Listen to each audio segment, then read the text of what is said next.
Hi guys, this is Calix and welcome to my video.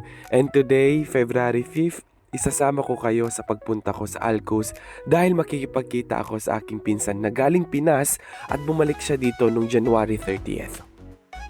And actually guys, magpo 4 months na ako dito sa Dubai at never pa kaming nagkita dahil hindi kami parehas ng day off. And now, this is the right time para magkita naman kami at syempre para makuha ko na rin yung padala from Pinas. And now, I am here at the bus stop and waiting for the number 7 na bus dahil yun yung papuntang Alcos. At kung napapansin nyo guys, yan yung monitor na makikita nyo kung ilang minuto na lang para dumating yung bus na sasakyan mo. Ayan guys, at papalabas na nga ako dahil ilang minuto o segundo na lang dadating na yung bus na sasakyan ko. And of course guys, sa part na yan, syempre hinanda ko na rin yung NOL card na gagamitin ko. Sobrang dami nga ng tao dito guys, pero no choice ako dahil ito yung time na available yung pinsan ko. Ayan, at sasakay na nga ako ng bus at kung napapansin nyo, may hawak na akong kulay blue na card at yan yung tinatawag na NOL card na itatap mo dyan. At syempre, check-in successful! And finally, after 30 minutes, nakaupo na nga ako dito sa aking inuupuan dahil marami ang bumaba dito sa bus stop na to dahil marami ang sasakay dyan sa metro, which is the Business Bay Metro.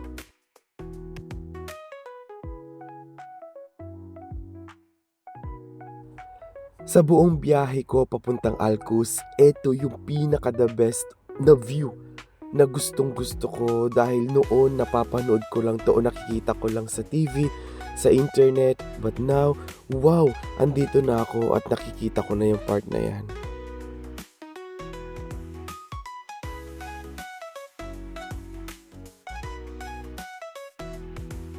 Ayan guys, at 9 minutes na lang bababa na ako dito sa Alcos Latifa bint Hamdan Street.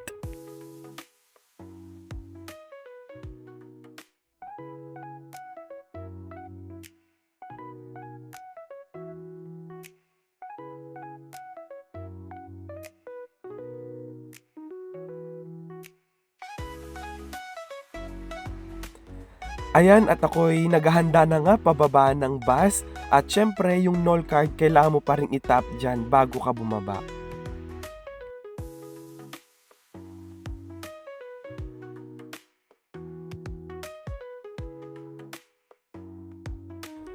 Eto na nga guys, yung pakiramdam na hindi ko alam o hindi ko sigurado kung saan ako patutungo dahil wala akong data na expired noong February 2nd. Hindi na ako nag-load guys kasi sobrang mahal ng data dito. Imagine guys, ang data dito nasa 40 to 50 dirhams. Depende pa yan kung may pantawag o wala. Sobrang mahal. So 50 dirhams times 15, nasa 750 pesos sa Pinas. At kung nagtataka kayo guys kung paano ako nakapunta sa pinsan ko, bago ako bumiyahe, sinearch ko muna yung location niya. At pagkatapos, in-screenshot ko na lang kung saan ako bababa at kung saan ako sasakay.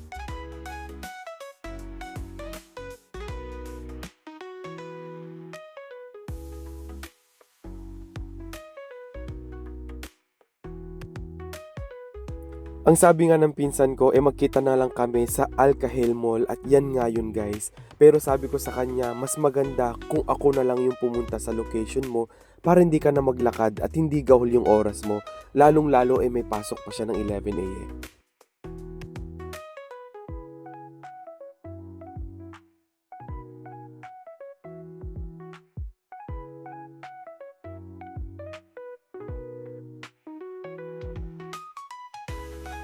Eto na nga yung Shihar Kara Restaurant na kung saan paglampas ko dito ikakaliwa ako sa kantong yan.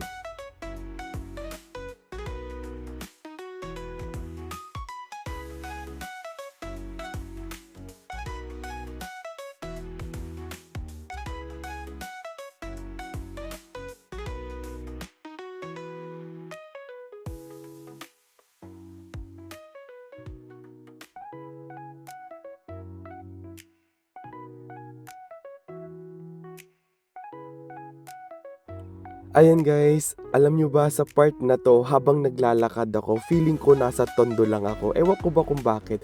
Parang yung setup lang ng building at saka yung mga tao parang nasa Tondo lang ako.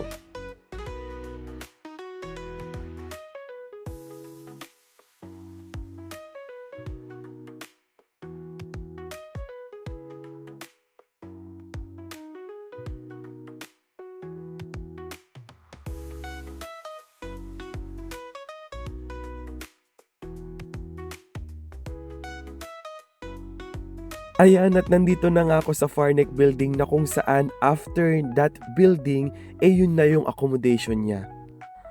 Paglampas ng Farneck Building, tinawagan ko na siya para i-inform sa kanya na nandito na ako sa bandang location na sinend niya. May pantawag ako guys kasi niloadan ako ng ka-workmate ko dahil ginamit niya tong phone ko para tawagan yung pinuno namin. Dahil mag-open na guys ang Sharjah location namin or Sharjah branch namin sa Blue Pizera. At that moment guys, sobrang excited ako makita yung pinsan kong to kasi sobrang tagal naming hindi nagkita. At alam nyo ba guys, sa sobrang excitement ko, hindi ko na na-video yung pagtatagpo naming dalawa. Dahil wala akong video sa pagtatagpo namin, meron naman ako yung papakitang picture sa inyo. At eto yon.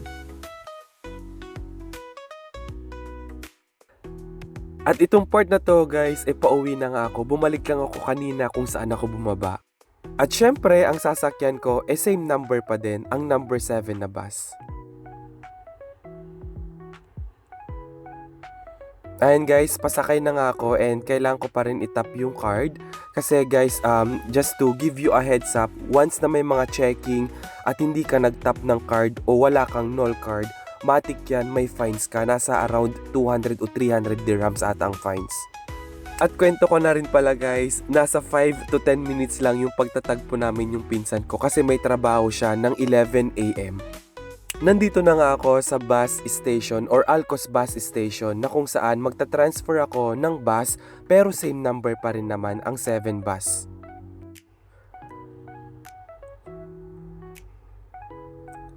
Waiting pa lang naman ako sa bus na yan at ito na nga siya. 11:05 ang alis ng bus at 11 AM siya magpapasakay. Ayan na nga guys at sumakay na ako at kailangan mo lang itap yung kamay mo dyan sa green para magbukas. Ayan, syempre tap tayo ulit ng null card para pagdating sa checking hindi tayo mahuli. Ayan guys, at sobrang nag-enjoy ako sa trip na to. Malapit na nga ako bumaba at nandito na ako malapit sa Burj Khalifa. Thank you for watching guys, hanggang dito na lang. Maraming salamat, bye bye!